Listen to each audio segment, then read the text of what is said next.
Eggshells are great for compost and for making flower arrangements, but they're also great for planting seeds before they go in the ground. So what I've done here is I've started with my eggshells and I've added some fine soil into all of these eggshells. Now I'm going to start planting radish, kale, some summer squash. It's a great way to start them on your windowsill before they're ready to go outside. So I'm filling up these eggshells about 3/4 of the way up. I've planted radish and kale. I'm going to put in some summer squash. Now make sure you mark your carton and let yourself know what you're planting where so you don't get confused later.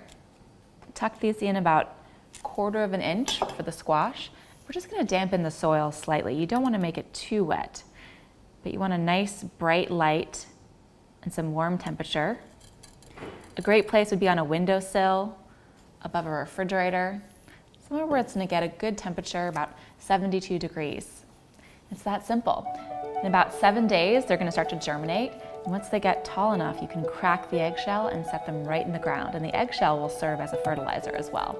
Give this a try. Super simple and a really fun way to upcycle your eggshells after your morning omelet. Want to see more videos like this? Like this post and subscribe to my channel.